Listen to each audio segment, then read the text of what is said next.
안녕하세요. 김 팀장입니다. 자, 즐거운 월요일. 근데 주식은 하나도 즐겁지 않아요.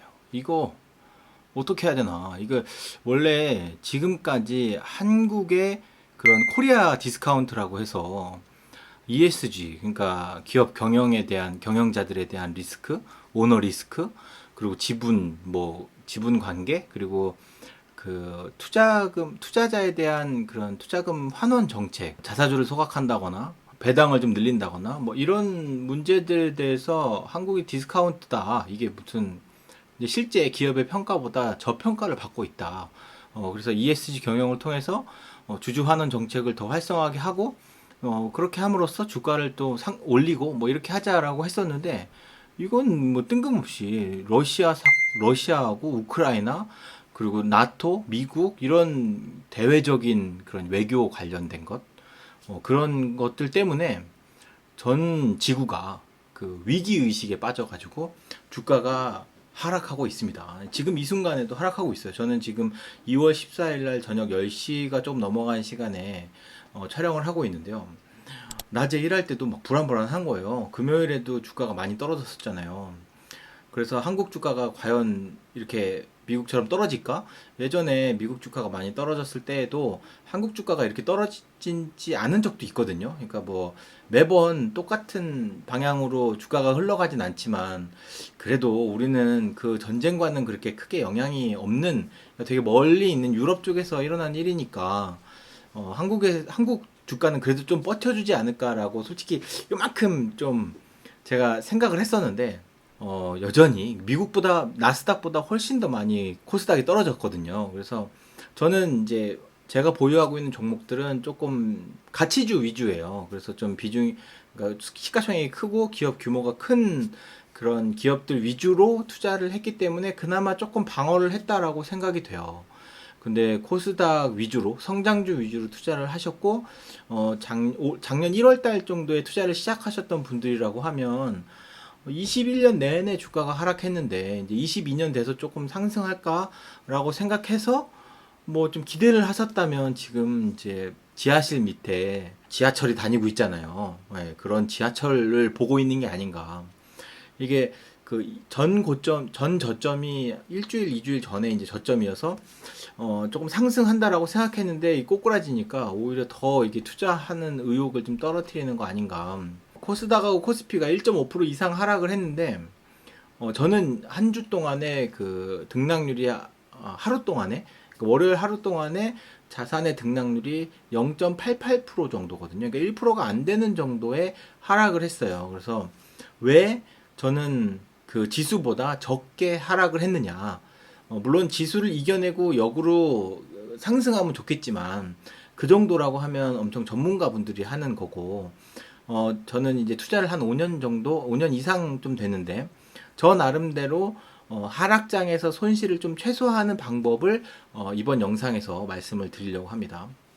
되게 어려운 시장일수록 꼭 필요한 투자 방식이 아닌가 싶어서 말씀을 드립니다. 항상 근데 저는 투자할 때 항상 이런 얘기를 똑같이 해요. 근데 제 영상을 봐 오셨던 분들은 아 얘가 또 똑같은 얘기 하는구나라고 생각하실 수 있어요. 근데 그만큼 저의 투자 방법, 그러니까 잃지 않는 투자 방법, 손실을 최소화하는 투자 방법이 듣고 또 들어도 진짜 아깝지 않다. 예, 이런 그 마음가짐. 이게 투자를 하다 보면 알고 있는 내용이라고 하더라도 그때 감정에 휩쓸려서 이성으로 생각하지 않고 본능에 충실해서 투자를 하면서 보유하고 있는 포트폴리오를 망가뜨리고 투자하고 나서 막 후회하고 힘들어 하거든요. 그래서 이제 그렇게 하지 않기 위해서 저는 과연 어떤 종목과 어떤 그런 방식으로 투자를 하는지 그런 말씀을 좀 드리려고 합니다. 우선 우리 코스피 차트를 잠깐 볼까요? 코스닥을 볼까요? 이번에 많이 떨어졌으니까 밑에 차트가 나왔죠. 자, 이 자리가 1월 달이에요. 이제 22년도니까 22년 1월 달부터 계속 하락하고 있는 거예요. 힘들죠? 네, 아주 힘든 장이에요. 네. 반등했어. 다시 하락했어. 이거 흔히 말하는 그 W? 이걸까요? 더 내려갈까요? 환장하죠, 이거. 야, 이거 올라가는 줄 알았어요. 그래서 저는 이 시점에 여기 1월 말쯤에 그래도 자산의 한 10% 정도를 매수를 했거든요. 근데 저는 그 전에도 꾸준히 현금 비중을 늘려가고 있긴 했지만 이렇게 1월 말쯤에 하락할 정도면 이제 바닥이다 어느 정도. 그래서 보유하고 있는 전체 투자 금액에서 한 10% 정도를 매수를 했어요. 근데 그래, 상승을 하는 거야. 반등을 하는 거야. 그래서, 정말 거기가 이제 바닥을 찍고 상승을 하는구나.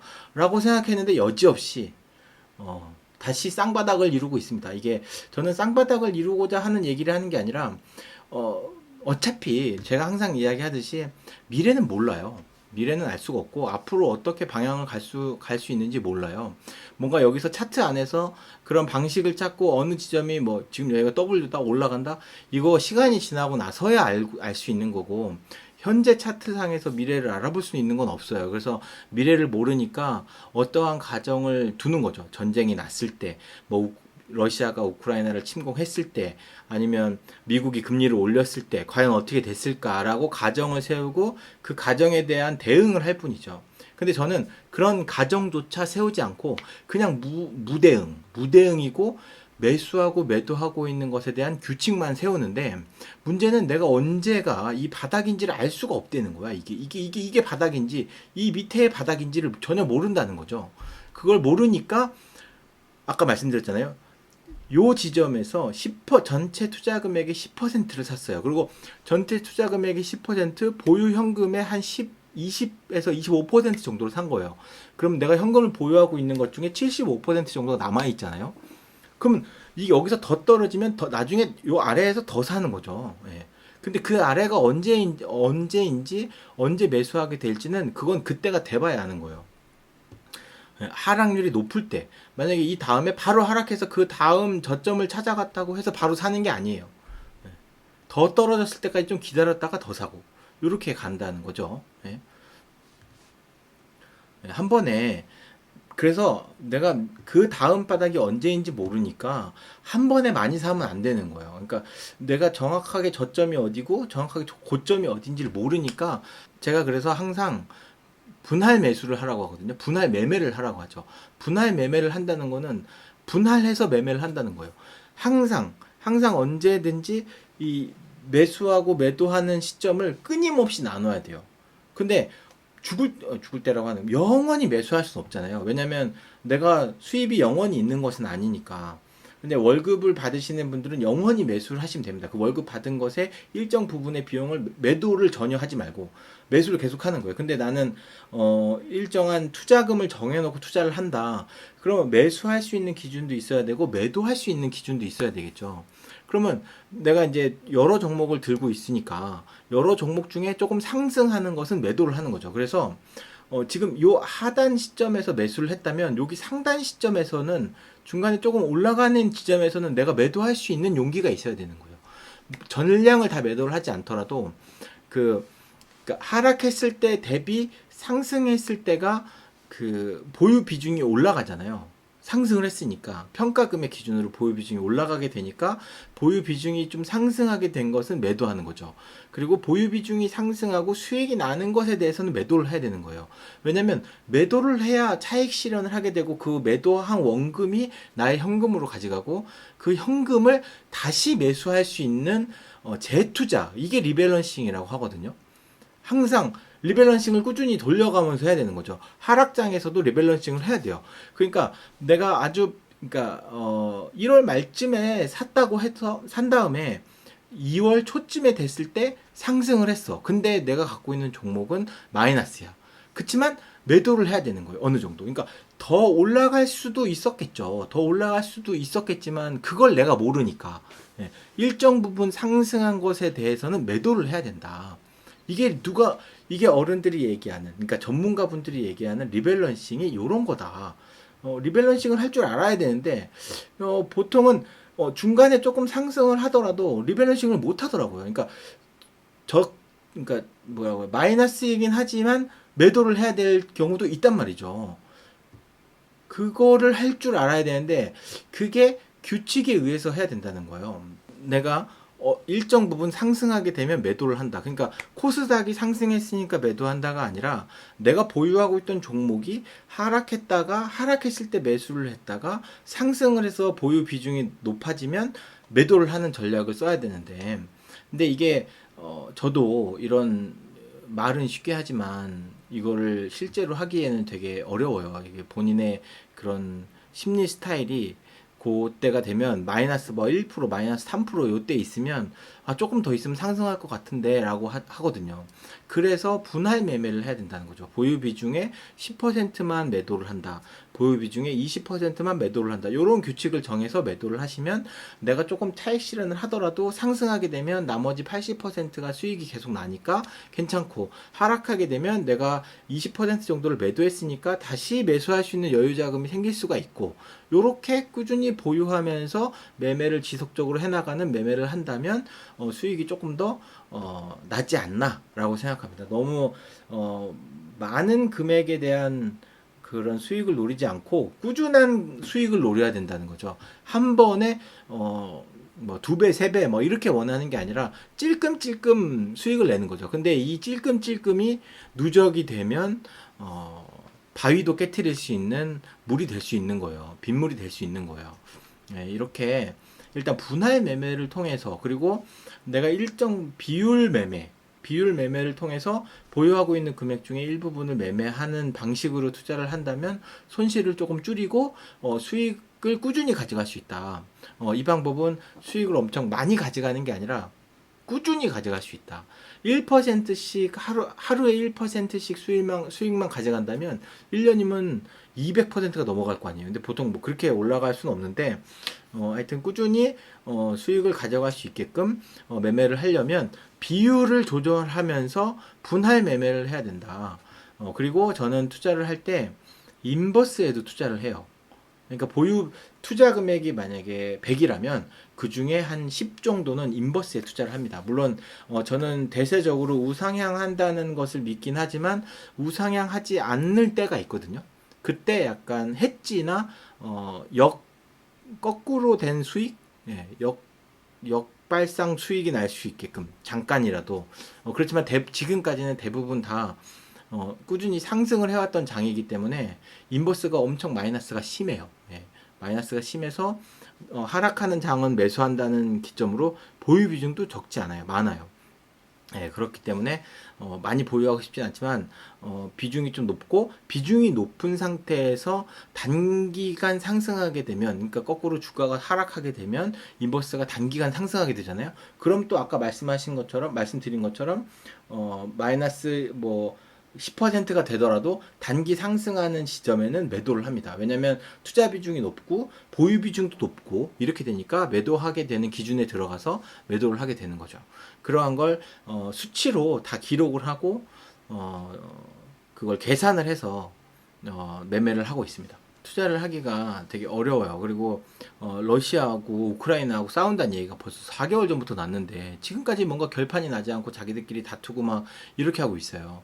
근데 이게 우리나라, 대한민국에, 그리고 아시아에, 또 뭐 유럽에, 미국에 이런 영향 이렇게까지 미칠지 알았겠어요? 전쟁은 뭐 나지 않는다. 진짜 나지 않았으면 좋겠어요. 나지 않는 걸 정말 진심으로 바라고 잘 해결됐으면 좋겠어요. 우리 인간은 이제 전쟁이 일어나면 진짜 다들 핵을 막 엄청 많이 갖고 있는 상황이고, 우발적인 사고라도 일어나게 된다면 전 지구적인 이런 사태가 일어날 수도 있기 때문에 절대 그런 사고가 일어나지 않기를 바라고, 이거를 원만하게 잘 해결되도록, 평화적으로 해결되도록 바라는 바입니다. 예, 그리고 주식이 다시 이렇게 우상향하는 그런 시장으로 오고, 뭐 몇 개월 전까지만 해도 좀 조금만 떨어졌으면 내가 더 샀을 텐데 이런 생각도 했었지만 지금은 그것보다 하락장에서는 좀 보유 비중을 좀 더 늘려가고, 하락장 속에서 두려움이 오긴 하지만 그게 행운일 수 있다고. 예, 근데 전쟁이 나서 정말 불행한 상황이 되지 않으면서 여기까지만 하고 반등을 하길 바랍니다. 예, 그래서 제일 안타까운 건 이런 시장에서 패닉셀을 할 때가 정말 안타깝거든요. 이거 절대 지금 뭐 1월 뭐 작년에 투자를 계속 지속하셨던 분들이 이런 장 속에서 매도를 하게 되는 것은 정말 안타까워요. 그렇지만 단기적인 지금에라도 단기적인 반등이 와서 보유 비중이 상승하게 된 종목이 있다면 어느 정도는 비중 조절을 해야 되는 건 아니냐 이렇게 생각이 됩니다. 무조건 다 팔아라가 아니라 내가 보유하고 있는 비중에 대해서 조절을 하고 특히 상승했던 종목에 대해서 좀 조절을 하고 그리고 하락했던 종목이 있으면 좋은 기업이라 그러면 하락했을 때가 매수 기회거든요. 근데 이렇게 하락했을 때 매도와 패닉셀을 한다는 거는 보유하고 있는 기업에 대한 신뢰도가 떨어지는 거예요. 아, 이 패닉셀 이후에 더 떨어질 거라고 생각해서 매도를 하는 건데 그 기업에 대한 믿음이 있다면 그리고 공부가 되어 있고 앞으로 이거는 저평가 받은 이 기업의 주가다. 앞으로 이거보다 더 많이 올라갈 수 있다. 적어도 이번에 러시아와 우크라이나 사태 그리고 금리가 인상이 되는 것으로 인해서 내가 투자했던 기업이 타격을 받고 망할 거다라고 생각이 들지만 않는다면 보유하고 있는 게 저는 좀 맞다고 봅니다.